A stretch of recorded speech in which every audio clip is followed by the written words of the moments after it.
Bonjour à tous, bienvenue dans cette nouvelle vidéo. Aujourd'hui, nous vous faisons une vidéo spécifique dédiée au CDD. On va vous présenter les cas de recours au CDD, les différents cas de rupture du CDD et à quoi sert finalement un CDD. Le CDD, c'est le contrat à durée déterminée. C'est donc un contrat court, dont la durée en tout cas est fixée, précisée au moment de la signature du contrat, et qui permet à l'employeur de recruter un salarié pour une fonction bien précise, sur un motif bien précis. On peut rajouter que les cas de recours au CDD sont strictement encadrés par la loi. Quels sont les cas de recours au CDD ? Il existe plusieurs cas de recours au CDD. Le premier, c'est l'accroissement temporaire d'activité. L'entreprise connaît une surcharge de travail et peut donc recruter un CDD pour pallier cette surcharge de travail. Deuxième cas de recours au CDD, le remplacement d'un salarié absent. Alors cela peut être un salarié absent, mais cela peut aussi être le chef d'entreprise qui est absent. On recrute une personne pour remplacer un salarié qui est par exemple en congé ou en arrêt maladie. Troisième cas de recours au CDD, la saisonnalité de l'activité. Pour les entreprises qui connaissent une activité avec saisonnalité, comme par exemple dans le tourisme, on peut recruter des personnes en CDD pour pallier les surcharges d'activité liées à la saisonnalité de l'activité. Enfin, et dernier cas de recours au CDD, le CDD d'usage. Le CDD d'usage est un CDD particulier dans le sens où il n'est ouvert qu'à certaines conventions collectives. Il permet, selon le secteur d'activité, de couvrir un besoin spécifique des employeurs. On peut prendre le cas de l'hôtellerie-restauration et des extras, qui est donc un CDD d'usage particulier. Comment rédiger un CDD ? Alors, le CDD déjà est un contrat écrit.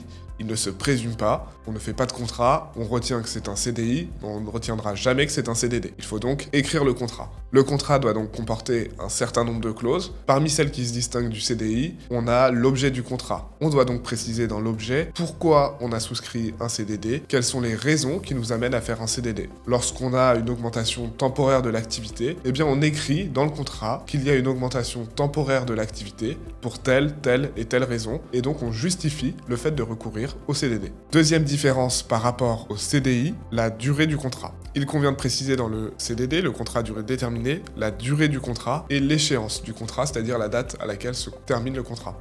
Lorsqu'il est conclu sans terme précis, on doit à minima renseigner une durée minimale de contrat. Troisième différence par rapport au CDI, la prime de précarité. La prime de précarité, c'est la prime qui vient rémunérer le fait pour le salarié de bénéficier d'un emploi précaire. Et donc comme il est précaire, on rémunère ça de manière supplémentaire. La prime de précarité, c'est 10% du salaire brut du contrat précédent. Dans certains cas, il peut être de 6% selon la convention collective. Cette prime de précarité est versée souvent à la fin du contrat et donc il faut la prévoir dans le contrat de travail, ou en tout cas l'employeur doit à minima en avoir connaissance lorsqu'il signe un CDD. Dans certains cas, la prime de précarité n'est pas à verser aux salariés. Lorsque par exemple on retient des CDD d'usage, la prime de précarité n'est pas à verser puisque c'est un usage constant dans la profession. Cela peut être également le cas lorsque on propose un CDI aux salariés, on s'affranchit de la prime de précarité puisqu'on a permis aux salariés d'accéder à un emploi plus stable.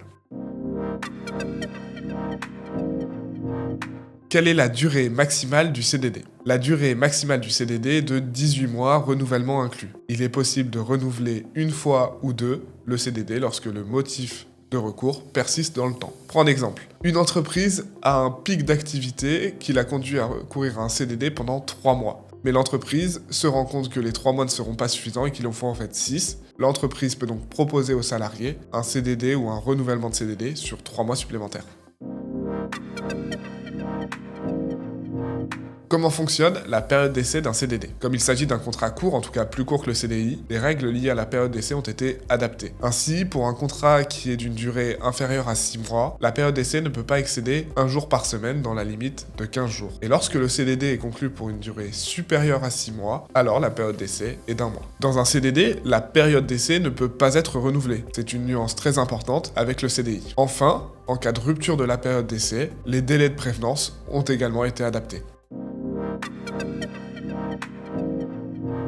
Quels sont les cas de rupture du CDD? Comme il s'agit d'un contrat spécifique, les règles liées à la rupture du contrat ont été adaptées. Il existe donc quelques cas de rupture qui permettent de mettre fin au CDD. Premier cas de rupture, la rupture d'un commun accord. La rupture d'un commun accord permet aux salariés et à l'employeur, lorsqu'ils sont d'accord, de mettre fin au contrat. Ce cas de rupture n'est pas une rupture conventionnelle, dans le sens où le formalisme n'est pas le même et les indemnités de rupture conventionnelle ne sont pas applicables. C'est simplement un protocole écrit qui est signé entre l'employeur et le salarié. Deuxième cas de rupture, le licenciement. Le licenciement reste ouvert dans les mêmes conditions que dans un CDI pour permettre à l'employeur de pouvoir se séparer unilatéralement de son salarié lorsqu'il y a un problème avec ce salarié. Troisième cas de rupture, la rupture du CDD pour un CDI. Lorsque le salarié trouve un CDI ou lorsque l'employeur propose au salarié en CDD un CDI, on peut mettre fin au CDD. En effet, le fait pour le salarié d'avoir un contrat stable, permanent dans le temps, plutôt qu'un contrat précaire, est privilégié et lui donne un droit préférentiel pour rompre le contrat. Le salarié doit alors apporter la preuve du CDI auprès de son employeur pour pouvoir mettre un terme au contrat. Enfin, et dernier cas de rupture, comme pour un CDI, on peut mettre fin à la rupture de la période d'essai, même si les délais de prévenance sont légèrement différents. Enfin, il est important de rappeler qu'il n'y a pas de démission dans le cadre d'un CDD, il n'y a pas de rupture conventionnelle, deux modes de rupture qui sont complètement exclus pour un CDD. Merci à tous d'avoir regardé cette vidéo, j'espère qu'elle vous a plu. N'hésitez pas à vous abonner sur nos réseaux sociaux, notre compte LinkedIn, notre compte YouTube, pour rester à jour des actualités payées. On se retrouve très vite, à bientôt.